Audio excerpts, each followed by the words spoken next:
Hey guys, Aramis555 here, just coming to you with a DDD deck profile. I don't know if this is long awaited or not, but here it is anyways. This deck is awesome. It's the most fun I've had playing a deck in a very long time, probably since windups. And I honestly just built it because I was looking for a Pendulum deck and I saw how budget this was. And so I started playtesting online, and at first I was like, okay, this deck's not that great. And then I realized I was just playing it wrong. And once I figured out all the combos and stuff, like, the deck is just, it's nuts, and it's so consistent. And it's got so many good power cards in it that I was just like, I fell in love with it. And it's just so much fun. It does everything. It does synchros, XYZs, pendulums, and fusions. Of course, we don't have the synchro monster yet, and we don't have Night Howling, which is the tuner. But you can still play the deck as it is right now, and it's still really, really fun, and it's really strong. I do have a one proxy in here, which is at the very start. I will show it right away. And yeah, other than that, I'll get on with the profile. I do want to say that if anyone's looking for a good budget deck for this format, it's really good. It actually has a pretty decent, surprisingly, Cosmo matchup. And against anything that's not tier 1, like Magispectors can be kind of hard, but anything that's not tier 1, this deck can actually savage it pretty badly. I've been playing against like all of Brendan's, like Burning Abyss. He's played Mermails, Sylvans, like all of his, like, you know, lower tier decks. You know, and some people would argue that Burning Abyss is still tier 2, and I can see that. And I've just wrecked him. Like, the deck is just so strong. And yeah, without further ado, anyways, I'll get on with the deck profile. So starting things off, we have one Sylvan Sage Koya. I'm kidding. Don't quit the video. That's a joke. It's a proxy. So I'm still waiting on my other Rebel King Leonidas in the mail, but I wanted to do this deck profile for you guys as soon as possible, just because I wanted to upload a video, and I basically have everything else. So I just want to talk about it.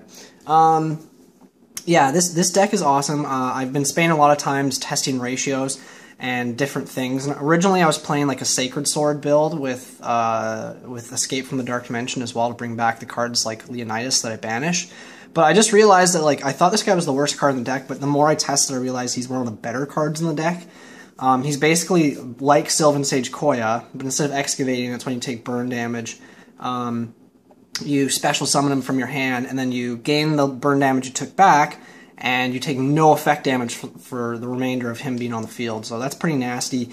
If you ever play against like any burn decks and you summon this guy, they will automatically rage quit. Like, they cannot play around this card, and it's just so funny. He's just really good too because he's 2600 beater. He's level 7, so that works well with King Dark, of course, because you can do rank 7 plays. And I've never actually used his Pendulum effect, but I guess if you do want to do scale 3, it is there. You can always play him and then play a Kepler and like Pendulum back some like Ragnaroks and stuff, or even other Leonidases. But other than that, he's just a really good card. He's definitely a 3 of. I've seen some builds playing 2. I think that's definitely wrong at this point. You should, even when we get the new support, I will still play 3 of this card, because it's a free 2600 beater, and it's rank 7. And it stops you from dying from your contract cards, which is really important because this deck can get burned pretty fast. Next up, we have 1, 2, 3 DD Oblivion King Abyss Ragnarok. This was the guy I was playing wrong originally in the deck. Like, I didn't actually realize how broken this guy was. At first, I thought I didn't actually, because Pendulums is new to me. I wanted a Pendulum deck to play for the new format, and I realized how budget this was, so I built it. But I didn't actually read his Pendulum effect. I was just focusing on his normal and special summon effect. And I felt it was like, oh, this guy's not that good. He's so annoying because you have to like set up another one or something else in the graveyard. And then if you special him, it's like, okay, he's basically just like a +1, which is not great. And then I realized, I was like, wait a minute. What you're mainly going to be using this guy for is the Pendulum scale. It's insane. So if you special summon a DD monster. So how these guys work is much like X-Sabers, where it's like X-Sabers and XX-Sabers. All the X-Saber cards just say X-Saber, so anything with X-Saber in the name still says X-Saber in the name, so you can still summon those cards. And it's much like DDDs. So anything that says a DD monster, it's still, even if it says 3 DDDs, it still says DD in the name, so 2 Ds, so it actually still counts as that card. So if anyone's been confused by that, it does work that way. So if it, like, say if he said if you could special summon a triple DD monster like he does in his normal or special summon effect, his monster effect, that can only summon monsters with 3 Ds in the name instead of 2 Ds, so don't get that confused. Anyways, what this Pendulum effect does is if you special summon any DD monsters, except during the damage step, you can target one DD monster in your graveyard. Any battle damage your opponent takes becomes half for the rest of the turn. That's quite crucial, actually.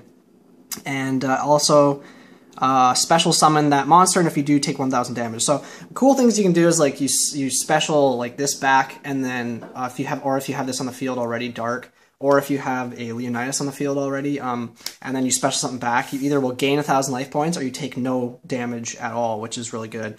But that's basically it. You just keep this guy in the Pendulum zone, and he's just constantly getting you like a +1 like every turn, which is nuts.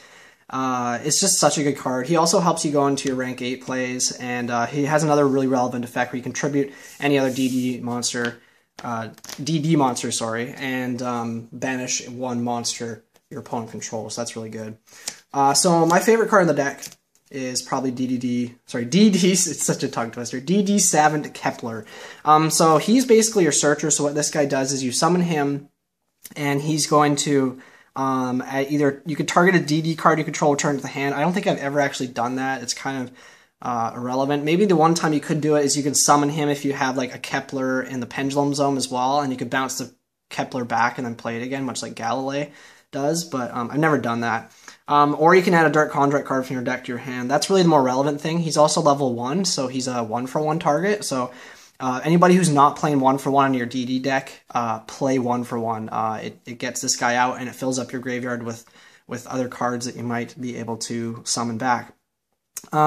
His Pendulum effect is much like say the Cleforts, where you can only Pendulum summon DD monsters, which is a little irritating, and then during every standby phase, he drops by 2, so that can kind of hurt as well, because after you play him the first time, like, you can Pendulum back these guys, but then after that, he goes to Pendulum 8, and you can't Pendulum them back because they're 8, so it has to be anything below 8. But yeah, he's probably the best card in the deck. Like, if you don't open Kepler or Gates, the deck is really slow. So that's why I was trying to draw engine. Basically, you want to get to this guy as soon as possible. He's just super, super good. I'm also playing just one DD Savant Galilei. Originally, I tried 3 because I saw a lot of builds playing 3, and then I bumped it down to 2, and I liked 2. It was okay, but I just found that, like, they were staying in my hand a lot, and if, like, I did have cards to pitch them, like, say, Witch or whatever, then it wasn't really as good, because I'd rather just be pitching other DD monsters, because, like, summoning him back is completely useless. Like, if you summon him back to the field, there's no other level 10s in the deck except for your 1 fusion, and you're not going to run a rank 10 in here. Like, it's just completely irrelevant. So I actually just like him as a 1-of. I think that playing him as a 1-of is fine. When we get the new support, you're probably not going to play him at all. And if you do, it'll be, once again, just a 1-of. He is a Pendulum Scale 1, but basically what his effect does is you can discard him from your hand, target a DD card you control, and you return it to the hand. That's during either player's turn. So what's good about this is, like I said, if you have this in the Pendulum zone, and it's, like, dropped a bunch of level Pendulum Scales, I should say, and you want to, like, replay it so it goes back up to Pendulum Scale 10, you can pitch the Galilei and then bounce this back to your hand. You can also summon this, activate the effect of the Fiendish Chain Breakthrough Skill Veiler. You can chain Galilei, bounce this back to your hand, it'll still resolve, and you can use it again next turn, which is really good. Yeah, just stuff like that. You can also bounce back your contract cards to your hand if you're about to take burn damage and you're going to die, and then you don't take the damage, and then you can just play it again. Stuff like that. So I think just one is good. I would never bump it up to 3 again. I think 2 is fine as well. I see a lot of people still playing 2. But I honestly think just 1 is perfectly fine. Next up for the slimes. These cards make the deck really, really good. So we got 3 Swirl Slime. I will always play triple Swirl Slime. This card is nuts. So basically you pitch it from your hand with another DD card, monster I should say, and then you can special summon 1 triple DDD fusion monster from your extra deck. So the only target we have for this right now is Oracle King. You can't make this guy, you can't make Caesar Ragnarok, because he does require 2 triple DDD, or sorry, I could just say DDD monsters, triple D monsters. But basically, like, this card right now is like super good. Like, it's your 2800 beater, it makes so you take no effect burn damage, and it's just overall like a really good card. So it also fills up your graveyard for stuff, and if you banish it from your graveyard, you can special any DD monster from your hand. So that's actually really relevant as well, because you can like summon back Ragnarok and stuff like that, and then get a plus. So yeah, I think you have to play triple Swirl Slime. Sorry, my stomach's making noises. You can also play 2 Necro Slime. He's kind of crappy in the sense that he doesn't do anything by himself. So if he's in your hand, he's kind of garbage, but you can pitch him with Swirl Slime, and that's actually a really good combo, because you pitch Swirl Slime with Necro Slime, it can get you a dark, and then you can actually banish the Necro Slime and the Swirl Slime if you have nothing else in the graveyard, and summon another dark. So you get, like, out of these 2 cards in your hand, you get 2 2800 beaters, or you can overlay them for a rank 7, which is really good as well. And if you do that play and you actually have Ragnarok on the Pendulum zone, you can special something back from the graveyard as well. So it ends up being a nice little +1 there. Basically, this guy I think will always be like a good 2 of. I don't think I'd ever drop him down to 1. I tried 1, but I just wasn't seeing it enough. And yeah, he's just really relevant. Like, he's also level 1, so I mean, if you want to, you can 1-for-1 him, which is surprisingly relevant as well. Just because you can 1-for-1 him if you don't want to summon a... Hey, sorry guys, my allergies were bugging me there. But yeah, you don't have to... Sorry, you can 1-for-1 him, and then you can like tribute him off with Ragnarok and banish a card, and then banish him from the graveyard and get a free fusion out of it. So, really, really good card. The slimes are nasty. And then the last 2 monsters I'm playing for DDs is 2 Berfomet. I actually tried one of this. It wasn't enough, just because you can, like, you get the random plays where you can summon, like, 2 of these at a time, and then do a rank 4, but he's also just really relevant because there's a really good card in the extra deck that's worth playing, and, yeah, like, I don't know, like, I see some people playing 3 of them. I think that's wrong. Do not play 3 of this card. It's not good. Like, when we get Lilith, you're probably going to replace one of these with a Lilith. I would still keep 1 Berfomet in, but really, like, he's just there for now because we don't really have anything else as far as rank 4s go, and I don't know, like, his effect's kind of, like, irrelevant as well. The only time it's really good is when you can, like, you have a Kepler on the board and you can summon this guy and, like, make Kepler level 4 and you do the rank 4 play. I have never actually had any other times where I've made, like, another DD monster, like, level 8 or 7 or anything like that, because when you do that for the rest of the turn, you can only special summon DD monsters, so it kind of, like, limits your XYZ plays and whatnot. So, anyways, he's definitely a 2 of at the moment. So for tech cards, I'm also playing 1 Odd Eyes Pendulum Dragon. I wasn't playing this originally, but I was actually playing 2 of this at first when I was playing the trying the Sacred Sword build, but it was just like inconsistent. It's kind of slow. Excuse me. Basically, what this card does is I can play in the Pendulum Zone. At the end phase, you destroy it, and it's just going to either add me a Kepler or the 1 Galilei. If I already have Kepler in my hand, that's great because it'll just add me the Galilei, which is really good because Galilei, once again, can just bounce stuff whenever I need to. So basically, that's just what this is here for, is either searching your 1 Galilei or Kepler if your hand's really slow and you need to get to Kepler. So this is just a consistency card. I think this is a really good 1 of right now. Until we get the new support, I think this is totally fine. And for the last 2 monsters, I'm playing 2 Maxx, just because it adds a little draw power, a little speed. This deck can be a little slow going in the early stages until you start getting your combo pieces, and then you just start going ham, and your opponent can't keep up with you. Yeah, so that's the monsters. So onto the spells. So we have 3 Dark Contract with the Gate. So this is your first card that's searchable by Kepler. Basically, it stays on your board. I basically call this Dark Contract Scout, because what this does is, like, it stays on your board, and every turn you can add 1 DD monster from your deck to your hand during your main phase. That's insane. Like, literally, it's so good. The only thing is you can only use that effect once per turn, so I've seen people online and stuff, like, playing 2 of these, and they try and activate the second one, like, it's not working. It's like, it's because you can only activate 1 effect per turn. So don't play 2 of these because you will burn yourself, unless you know you can keep the dark on the board and you want to gain more life points. But definitely reserve these. Yeah, and then during the standby phase, you take 1,000 damage for each one on the field. So we play 2 Dark Contract with the Swamp King. 3 is way too much. Do not play 3 of this card, and 1 is not enough. I think you need 2 of this card in case it gets popped. We don't have any way to recur it back yet until we get the new fusion monster, so Definitely play 2 of these. Basically, this card is nuts. So late game, it's insane, but even early game, it's really strong as well because you can do some pretty crazy plays with it. There's a couple cool combos. But essentially what this does is it's like Miracle Fusion from the hand, field, or graveyard, but the only time it actually banishes is when you're banishing stuff from the graveyard. And you can special summon 1 DD fusion monster from your extra deck using those materials that way. So it's a really, really good card. It just makes it so you can spam the board, and it gives you free summons every turn, so definitely play 2 of that. Then for more deck thinning, I'm playing triple Upstart Goblin. These were originally, I was playing Upstarts originally when I first started testing the deck, and they were really good actually. The life points doesn't matter because you can put like 12,000 damage on the board with this deck, like super easy. So you don't really care about Upstart. And yeah, originally these are the Sacred Swords, but I just found that they were way too cloggy. So this is gonna be a long deck profile, by the way. I hope you guys are okay with that.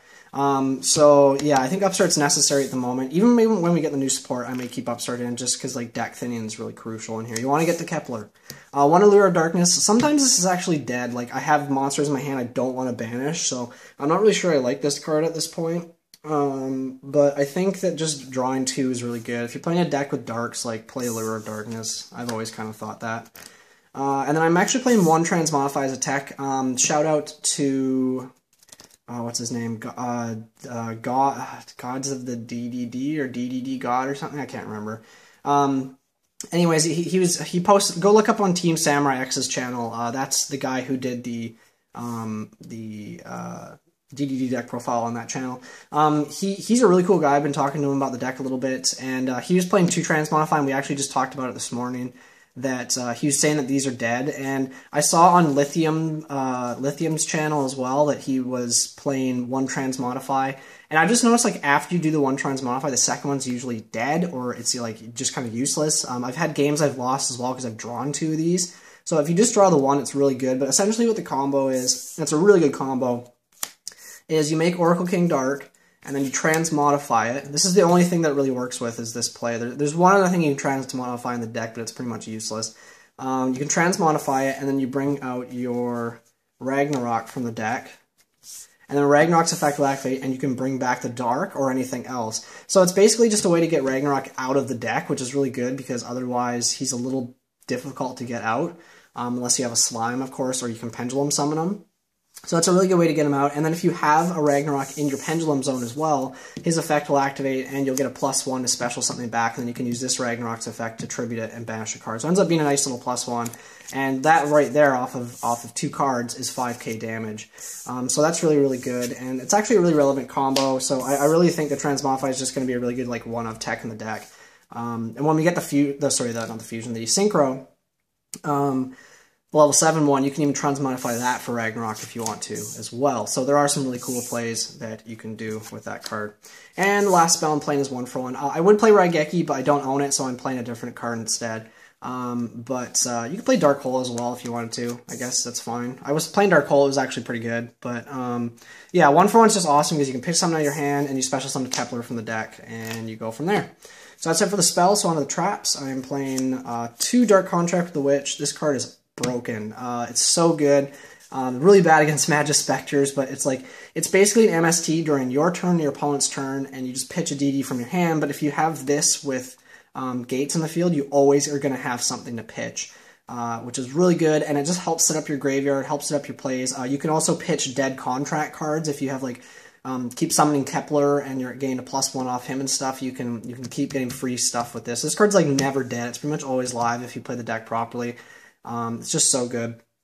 And I am playing 1 Dark Contract with the Errors as my other contract trap. So what this essentially does is it wins you the game.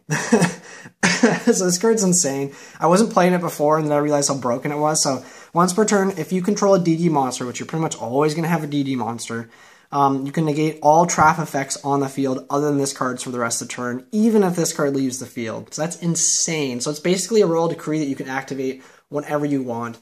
Cool combo as well is if you have both these on the board, you can, when you're going to take 1,000 from this, you can just use this thing's effect at the start of the turn, shut this down, and then this won't take the 1,000 burn. You'll just take the 1,000 burn off this, which is really good. This also works really well if you have Vanity's Emptiness up, and if you want to, you can even play probably Skill Drain in this deck, and you can shut Skill Drain off as well, but I think that's a little situational. I may bump this up to 2, I'm still testing it, but I just find that like the 1's fine, because these are essentially MSTs, and this is my trap stun, and they're all searchable, so that's kind of busted. So for more traps, I'm playing 2 breakthrough skill. A lot of people are going to be like, why are you playing this card? It's bad right now. It is really bad. I'm not playing against Cosmos. I'm not playing, like, this is not meta. I'm not playing against those decks. I'm not playing against Magispectors. Brennan still doesn't have them. When he does, this card will probably suck against them. But until that time comes, it's been really good against everything else. And I still really like breakthrough skill. I think it's a great card. So I think that's why you should play it. In a non-meta environment, of course.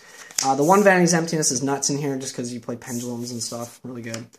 So one Torrential Tribute. This is my replacement for Raigeki. I would play Raigeki over this if I had it, but I think Torrential's better than Dark Hole because it's defensive. This deck just recurs your boards so easy. Like, you could have a Dark and like something else on the board and then Torrential your own field.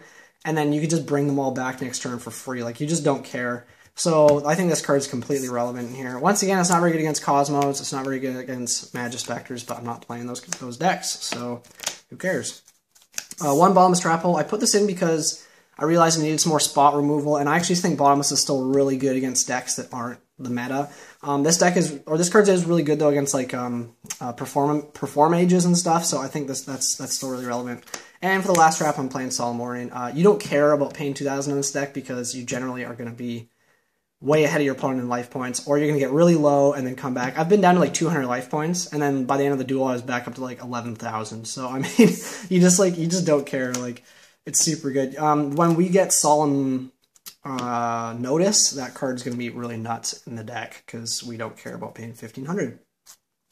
So on to the extra deck. So I think this is pretty much done. I wouldn't change anything here. So triple Oracle King Dark. I've seen some builds playing 2. This is the one time I'll say you are doing it wrong.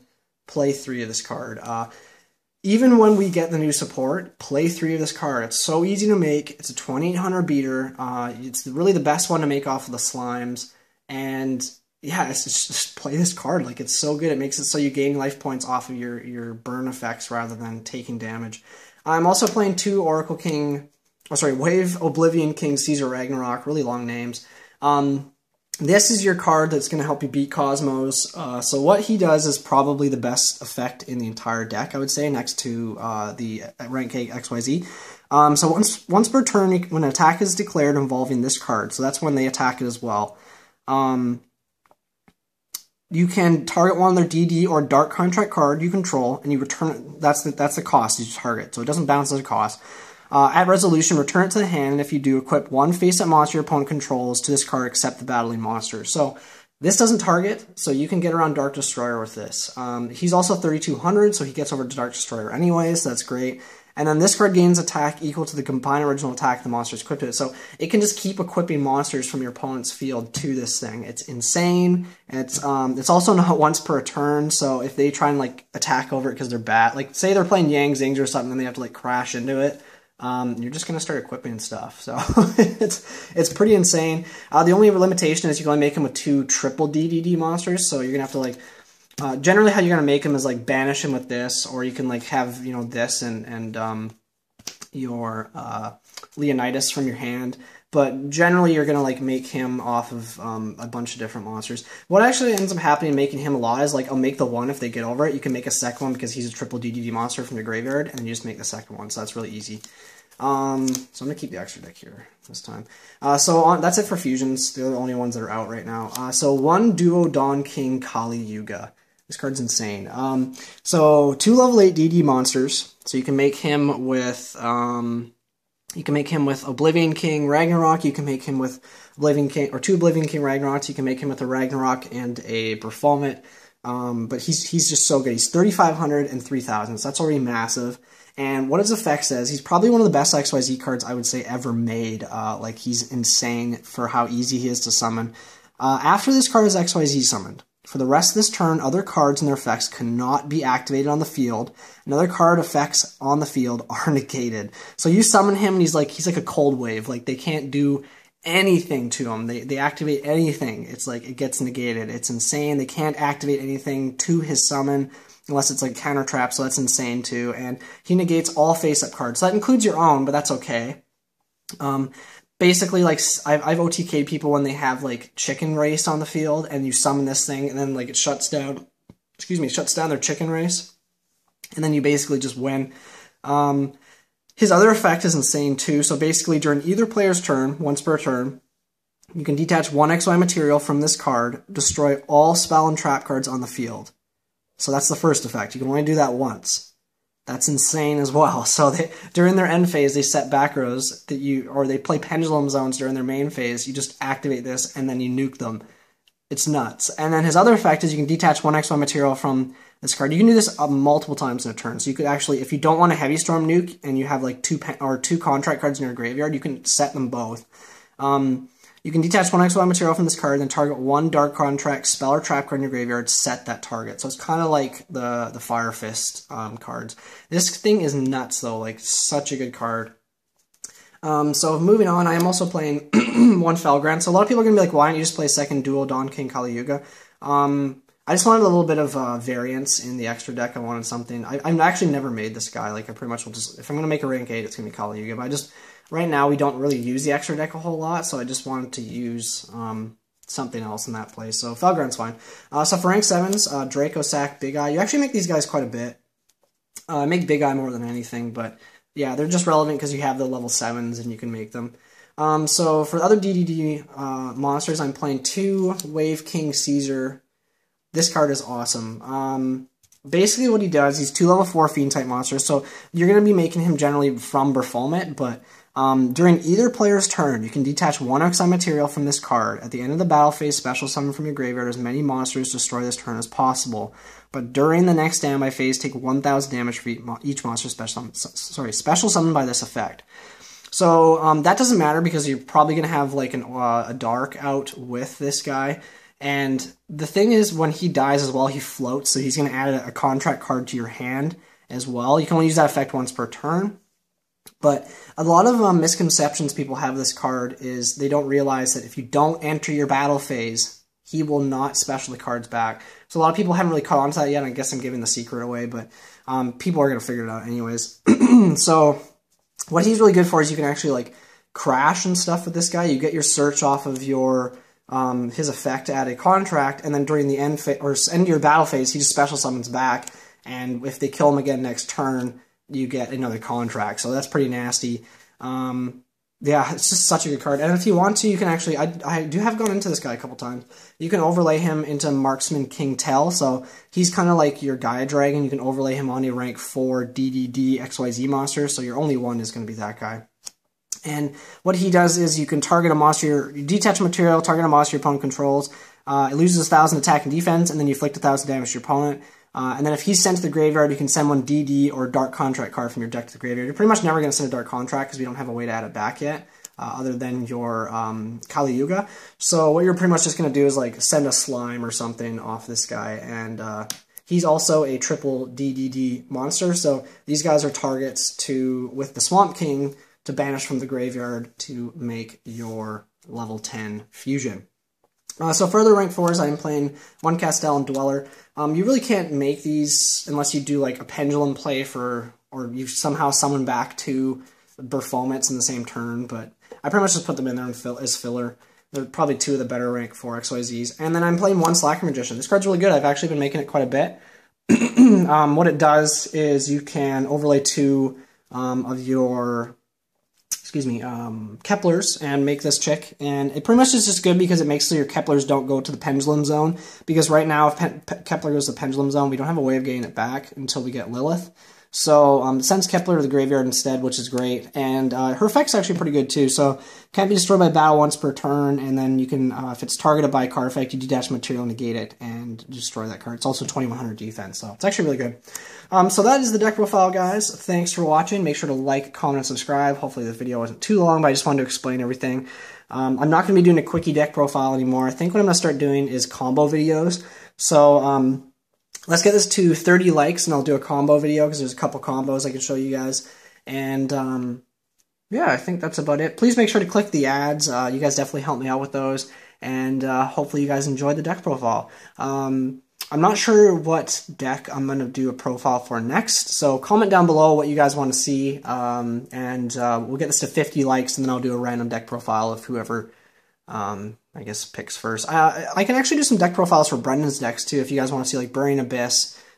He's got Mermails, Spellbooks, Fire Fist, like, he's got so many decks, so if you guys want to see anything, just post it down below. I can get those profiles off Brendan. Anyways, thanks for watching, guys. Peace.